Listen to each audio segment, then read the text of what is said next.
உலகெங்கும் நிறைந்திருக்கும் தமிழ் நேயர்கள் அனைவருக்கும் எமது மனமார்ந்த வணக்கம். நான் உங்கள் ஜோதிடர் அந்தியூர் சுதாகர், பாரம்பரிய முறை ஜோதிட ஆராய்ச்சியாளர்.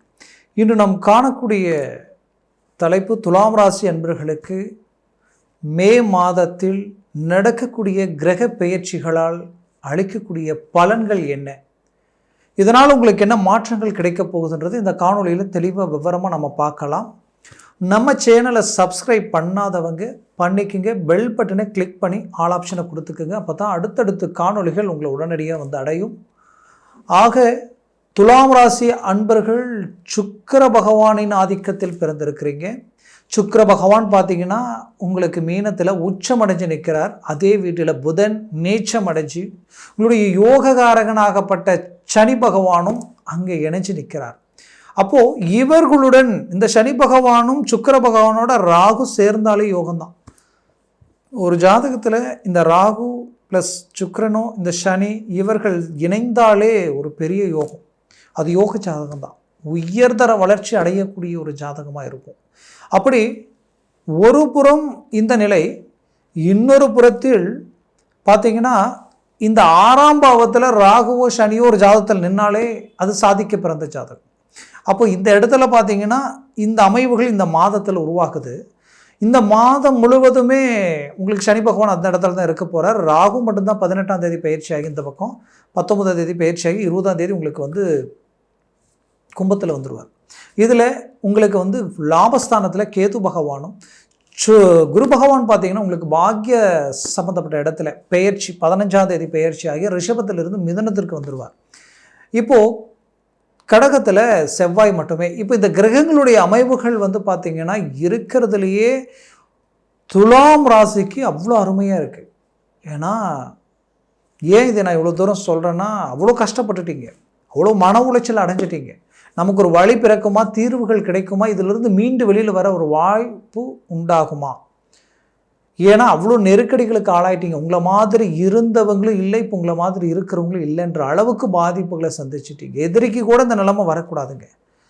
ஏன்னா சுயநலத்துக்காக பாடுபடுற கேரக்டர் நீங்கள் கிடையாது. மற்றவங்களுக்காக யோசிச்சு நிறைய நல்ல விஷயங்களை மிஸ் பண்ணீங்க. இன்றைக்கி இருக்கிற இந்த யோசனை கொஞ்ச நாளைக்கு முன்னாடி இருந்தால் நீங்கள் தான் ஸ்டார்.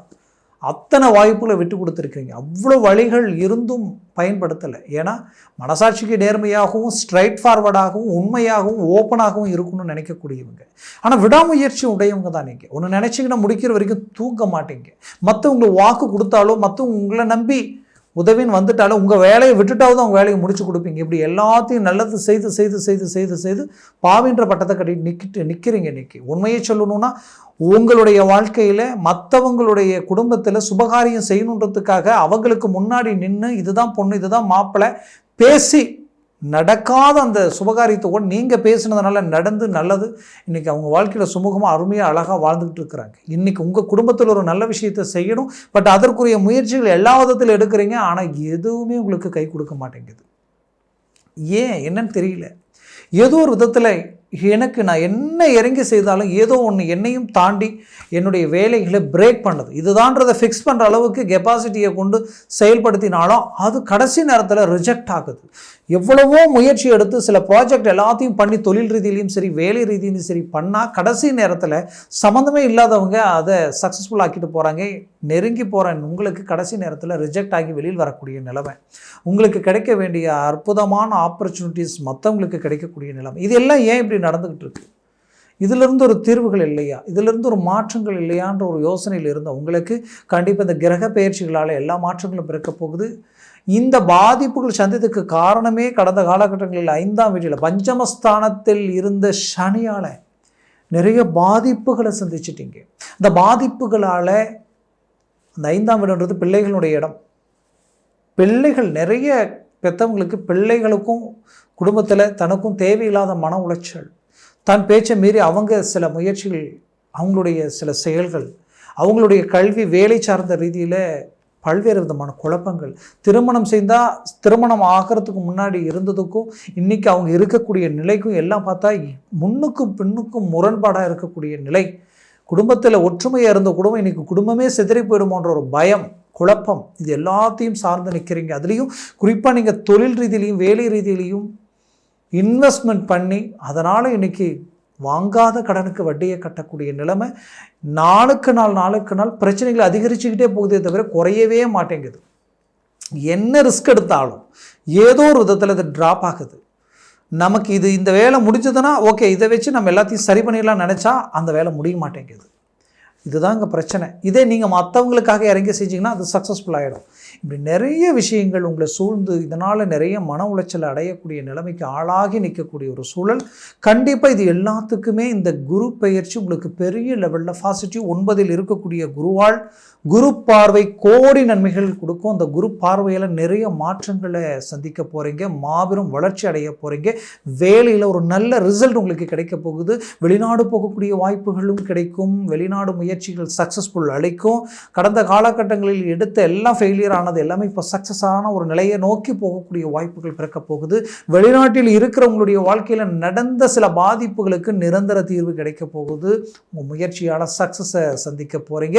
உங்களுடைய வாழ்க்கையில் திருமண முயற்சிகள் எடுத்து இதுதான் பொண்ணு இதுதான் மாப்பிள்ளை நினச்சி கடைசியில் பார்த்தா ரிஜெக்ட் ஆகி வெளியில் வரக்கூடிய நிலைமை. கண்டிப்பாக அதிலிருந்து மீண்டு வெளியில் வந்து ஒரு சக்ஸஸ்ஃபுல்லான ஒரு லைஃப்பை அமையக்கூடிய அளவுக்கு இந்த மே மாதத்தில் ஏதோ ஒரு சில நல்ல விஷயங்கள் உங்களுக்கு கை கொடுக்க போகுது. ஏதோ ஒரு நல்ல விஷயங்கள் உங்களுக்கு கிளிக் ஆக போகுது. திடீர் அதிர்ஷ்டம், திடீர் யோகம் இந்த 6ஆம் வீட்டில் இருக்கக்கூடிய இந்த கிரகங்களால் உருவாகும். முயற்சிகளை ஸ்ட்ராங் பண்ணுங்கள். அதுவும் மே மாதம் கண்டிப்பாக 20ஆம் தேதி வரைக்கும் உங்கள் முயற்சிகளை ஸ்ட்ராங்காக இருக்கட்டும். புது தொழில், புது விஷயங்கள் எதையாவது செய்கிறதா இருந்தாலும் இறங்கி செய்யுங்க. கண்டிப்பாக நல்ல பலன் அளிக்கும். கணவன் மனைவிக்குள்ளே இருக்கக்கூடிய பிரச்சனைகள் கூட உட்காந்து பேசி அழகாக நீங்கள் அதை சரி செய்யக்கூடிய வாய்ப்புகள் கிடைக்கும். இதில் உங்களுடைய ஸ்தான பலத்தில் இருக்கக்கூடிய அமைவுகளில் ரொம்ப நல்ல விஷயம் என்னன்னு பார்த்தீங்கன்னா 7ஆம் பாவத்தில் 15ஆம் தேதி வரைக்கும் சூரியன் இருக்க போகிறாரு. அந்த சூரிய பகவானால் திடீர் நட்புகளும் திடீர் ஒரு லிங்க் உங்களுக்கு கிடைக்கக்கூடிய வாய்ப்புகள் உங்களுக்கு கிடைக்கும். அதனால் ஒரு நல்ல பலன் அளிக்கும். அதே போல் நீங்கள் கொடுத்த பணம் கண்டிப்பாக கை வந்து சேரக்கூடிய முயற்சிகள் கிடைக்க போகுது. அதுலேயும் குறிப்பாக சொல்லணுன்னா ரொம்ப நாளைக்கு முன்னாடி நீங்கள் இன்வெஸ்ட்மெண்ட் பண்ண பொருளாதார மேன்மைகள் உங்களுக்கு இப்போ பலன் கொடுக்கும். இதில் இடமாற்றங்கள் அளிக்கக்கூடிய வாய்ப்புகள் துலாம் ராசி அன்பர்களுக்கு உண்டு. கிடைச்சா தாராளமாக செய்யுங்க. இடமாற்றங்கள் வேண்டான்னு சொல்லலை. நீங்கள் வேலை செஞ்ச இடத்துல இருந்து நீங்கள் இடம் மாறுறதா இருந்தாலும் மாறுங்க. அதனாலேயும் ஒன்றும் குழப்பங்கள் இல்லை. உங்கள் ஆரோக்கிய ரீதியில் இருக்கக்கூடிய பிரச்சனைகளுக்கு தீர்வுகள் பிறக்கும். ஏன்னா ஆரோக்கிய சார்ந்த பாதிப்புகள் நீங்கும். அதுலேயும் உங்களுடைய முயற்சிகள் வெற்றி அளிக்கும். எதில் இறங்கி செய்தாலும் அந்த வேலை சக்ஸஸ்ஃபுல் அளிக்கும். ஏன்னா குரு பார்வை உங்கள் ராசியில் விழுது, அடுத்தது 3ஆம் பாவத்தில் விழுது, அதற்கு அடுத்தது 5ஆம் பாவத்தில் விழுது. புத்திரபாக்கியம் இல்லை, ரொம்ப நாளாக குழந்தை பாக்கியம் இல்லைங்க, கிடைக்குமான்னு தெரியல அப்படின்னு நினச்சி வருத்தத்தில் இருக்கிறவங்களுக்கு கண்டிப்பாக அதற்குரிய தெய்வ பலன், தெய்வ பார்வையை உங்கள் மேலே விழக்கூடிய தெய்வ அனுகிரகம் உங்களுக்கு கிடைக்கிற அமைவுகள் உண்டாக போகுது. சாட்சாத் அந்த தெய்வத்தினுடைய முழு ஐஸ்வர்யமும் உங்களுக்கு கிடைக்கும். அதற்குரிய குரு பார்வை உங்களுக்கு பலன் அளிக்கும். இதில் 6ல் இருக்கக்கூடிய சனியால் எப்பேற்பட்ட எதிரியையும் வெல்லக்கூடிய வாய்ப்புகள், வேலையில் இருக்கக்கூடிய தடைகள் நீங்கும். அது மட்டுமல்ல, ப்ரமோஷனுக்குரிய வழிகள் உங்களுக்கு உண்டாகக்கூடிய வாய்ப்புகள் பிறக்கும். அரசியல் துறையில் இருக்கிறவங்களுக்கு புது முயற்சிகள் பெரிய லெவலில் கை கொடுக்க போகுது. அது பெரிய லெவலில் சக்ஸஸ் அளிக்கும். உங்கள் முயற்சி பலன் கொடுக்க போகுது. அதுலேயும் குறிப்பாக சொல்லணுன்னா உங்களுடைய குடும்பத்தினுடைய தேவைகளை பூர்த்தி பண்ணிடுவீங்க. மொத்தத்தில் இந்த காலகட்டங்கள் உங்களுக்குரிய காலகட்டங்களாக இருக்கும். முயற்சி எடுங்க. சொந்தம், பந்தம், உற்றார் உறவினர்களால் நிறைய அவமானங்களை கடந்து வந்திருந்தாலும் அந்த அவமானங்களுக்கும் பதிலடி கொடுக்கக்கூடிய ரீஎன்ட்ரி நீங்கள் தரக்கூடிய ஒரு காலமாக இது இருக்க போகுது. அது மட்டுமல்ல, உங்களுடைய முயற்சிகளில் கிடைக்கக்கூடிய சக்ஸஸ்ஃபுல்லாக கண்டு மற்றவங்க உங்களை கண்டு வியப்படைகிற அளவுக்கு வாய்ப்புகள் உண்டாகும். அது மட்டும் இல்லை, உங்களுடைய இந்த ராசிக்கு கிரகங்களில் எல்லா கிரகங்களுடைய பயிற்சி உங்களுக்கு ஓரளவுக்கு ஒரு நல்ல பலமான ரீதியில் இருக்கிறது ஒரு நல்ல விஷயம். அது மட்டுமல்ல, உங்களுடைய ஜனன ஜாதகம்ன்றது ஒன்று இருக்கும். அது ரொம்ப அவசியம். ஏன்னா நான் சொன்ன பலன்கள் எல்லாமே கோச்சார ரீதியில் சொல்லியிருக்கிறேன். ஜனன ஜாதகமும் திசா புத்தியும் ரொம்ப முக்கியம். அந்த ஜனன ஜாதகத்தில் திசா புத்திகள் பலமாக இருந்தால் இன்னும் பலமாக இருக்கும். சர்வாஷ்ட வர்க்க பரல்கள் 4க்கு கீழே இல்லாமல் மேலே 5, 6, 7, 8 இருந்துட்டா ஜாக்பாட் அடித்த மாதிரி டாப் லெவலில் சக்ஸஸ்ஃபுல் அடைவீங்க. நாளுக்கு கம்மி வந்துருச்சுன்னா டவுன் ஆகிடும், டோட்டலாமே ட்ராப் ஆகிடும். அதனால் எதையும் உங்களுடைய ஜனன ஜாதகத்தை பார்த்து ஒரு முடிவு எடுக்கிறது ரொம்ப நல்லது, ஆகச் சிறந்ததாக இருக்கும். அப்படி ஜனன ஜாதகத்தை பார்த்து ஒரு முடிவு எடுக்கணும்னு நினச்சிங்கன்னா உங்களுடைய டேட் ஆஃப் பர்த் டைம், அதாவது உங்களுடைய ஜனன ஜாதகத்தை அனுப்பி இந்த வாட்ஸ்அப் நம்பருக்கு முன்பதிவு செய்து கீழே இருக்கக்கூடிய கான்டாக்ட் நம்பருக்கு உங்களுடைய ஜனன ஜாதகத்தை தெளிவாக விவரமாக கேட்டு தெரிஞ்சுக்கிங்க. அதை சார்ந்த முயற்சிகள் எடுங்க, அது பெரிய லெவலில் மேன்மைகள் அளிக்கும். ஆக துலாம் ராசி அன்பர்களின் வாழ்க்கை வளமாக அமைந்திட எமது மனமார்ந்த வாழ்த்துக்கள். நன்றி, வணக்கம். மீண்டும் சந்திக்கலாம்.